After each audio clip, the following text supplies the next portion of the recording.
రేవంత్ సర్కార్ తెచ్చిన జీవో 7ను నిరసిస్తూ విద్యార్థి జేఏసీ చైర్మన్ వేముల రామకృష్ణ ఆధ్వర్యంలో హైదరాబాద్లో శుక్రవారం ఆందోళనకు దిగిన విద్యార్థులు నాయకులు. ఫీజుల భారం, విద్యకు దూరం, రియంబర్స్మెంట్ స్కీమ్ కొత్త నిబంధనలే శరఘాతం, సర్కార్ నిర్ణయంతో బడుగు విద్యార్థుల భవిష్యత్తు ఆగమంటూ ఇక్కడ ప్రధానమైన వార్త వస్తున్నాం. విద్యార్థి జేఏసీ చైర్మన్ వేముల రామకృష్ణ ఆధ్వర్యంలో హైదరాబాద్లో ఆందోళన దిగిర్రు, నిరసన తెలుపుతూ ఉన్నారు. ఇక పక్కన ఎర్ర సత్యనారాయణ గారు ఉన్నారు, నందగోపాల్ ఉన్నారు. సో వీళ్ళందరూ కలిసి విద్యార్థులతో కలిసి నిరసన తెలుపుతూ ఉన్నారు. జీవో నెంబర్ 7ను రద్దు చేయాలి. అసలు ఆ జీవో నెంబర్ 7 ఏమి, అందులో ఏముందండి? విద్యార్థులకు నేరుగా అకౌంట్లో డబ్బులు వేస్తామని చెప్పారు.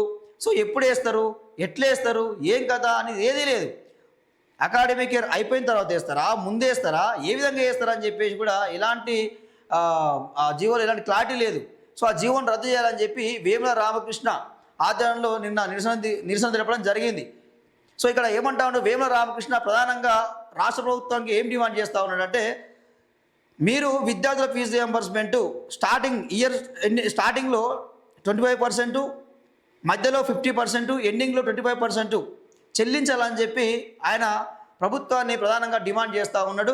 సో ఈ జీవో వల్ల బడుగు బలిగిన వర్గాల విద్యార్థులు, బీసీలు, ఎస్సీలు, ఎస్టీలు, మైనారిటీలు, ఉన్నత వర్గాల్లో ఉన్న పేదలు కూడా, అగ్రకుల ఉన్న పేదలు కూడా, ఈబీసీలు కూడా చాలా నష్టపోయే అవకాశం ఉంది. ఈ ఫీజు రియంబర్స్మెంట్ ద్వారా ఒక పూరి గుడిసెలో పుట్టిన ఆయన కొడుకు, రిక్షా ఆయన కొడుకు, మధ్యతరగతి ఆయన కొడుకు ఈరోజు ఇంజనీరింగ్ చదివే పరిస్థితి ఉంది. సో అది కూడా చదువుకోలేని పరిస్థితి ఈరోజు ప్రభుత్వం తీసుకొస్తూ ఉంది.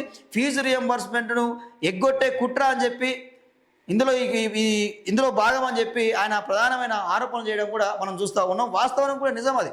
Vemula Ramakrishna demand 100% correct. So ప్రభుత్వం ఆ జీవోని వెంటనే రద్దు చేయాలని చెప్పి కూడా కోరడం జరుగుతూ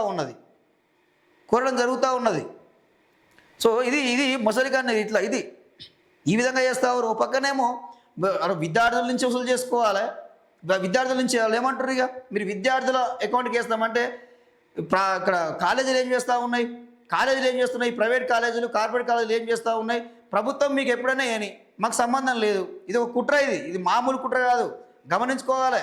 విద్యార్థుల అకౌంట్లకే ఫీజు రియంబర్స్మెంట్, స్కాలర్షిప్ అని ఒక పక్క చెప్పుకుంటూ, ఇక్కడ ప్రైవేట్ స్కూళ్ళు, ప్రైవేట్ కాలేజీలు, ఇంజనీరింగ్ కాలేజీలు చేస్తున్న కుట్ర ఏంది, దాగున్న కుట్ర ఏంది అంటే, ప్రభుత్వం ఎప్పుడైనా రిలీజ్ చేయని, మాకు సంబంధం లేదు, మీ అకౌంట్కే డబ్బులు వస్తాయి, సో ముందు మాకు ఫీజు కట్టుర్రి, మా కాలేజీలకు మీరు ఫీజుగా చెల్లించండి, ప్రభుత్వం ఎప్పుడైనా వేయని, మాకు సంబంధం లేదు అని చెప్పి చెప్తా ఉన్నారు. సో ప్రభుత్వం ఎప్పుడు వేస్తుంది, ఏంది అనేది ఒక క్లారిటీ లేదు. ఇప్పటికే చూస్తున్నాం కదా, బకాయిలు విడుదల, ఇంతవరకు కూడా బకాయిలు విడుదల చేయడం లేదు. ఇంకా 10,000 బకాయిలు పెండింగ్ ఉన్నాయి, ఇంతవరకు విడుదల చేయలేదు.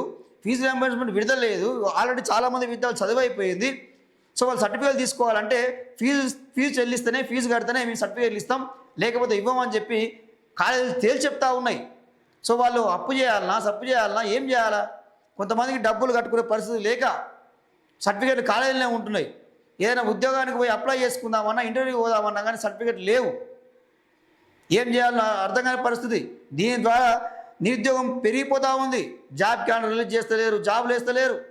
ఓ పక్క ఆల్రెడీ అడ్మిషన్ తీసుకుంటూ ఉన్నాయి ప్రైవేట్ స్కూల్స్, కాలేజీలు ఆల్రెడీ స్టార్ట్ చేసినాయి. 10th రిజల్ట్ వచ్చింది కాబట్టి ఫీజు నియంత్రణ చట్టం అమలు లేదు, దాని మీద నిర్ణయం లేదు, కమిటీలు అంటూ కాలయాపన. ఇది ప్రభుత్వం చేస్తున్న తీరు, ఇది రేవంత్ సర్కార్ తీరు. సిగ్గుండాలి కదా, కొంచెమైనా సోయి ఉండాలి కదా. న్యూ ఎడ్యుకేషన్ పాలసీ తీసుకొస్తా, కార్పొరేట్ లెవెల్లో విద్య అందిస్తా అని చెప్పి పొంగనాల మాటలు, పోషటి మాటలు చెప్పడం కాదు, అమలు చేసి చూపించాలి కదా. ఏమంటే కేసీఆర్ మీద వాడు ఏడవడం, కేసీఆర్ అవినీతి చేసిన అనడం, కాళేశ్వరం స్కామ్ అనడం, ఫోన్ ట్యాపింగ్ అనడం. సో ఆల్రెడీ దర్యాప్తు చేస్తున్నావు కదా, మరి అవి నిజాలేమో తేలితే అవి దర్యాప్తు సంస్థలు చూసుకుంటాయి.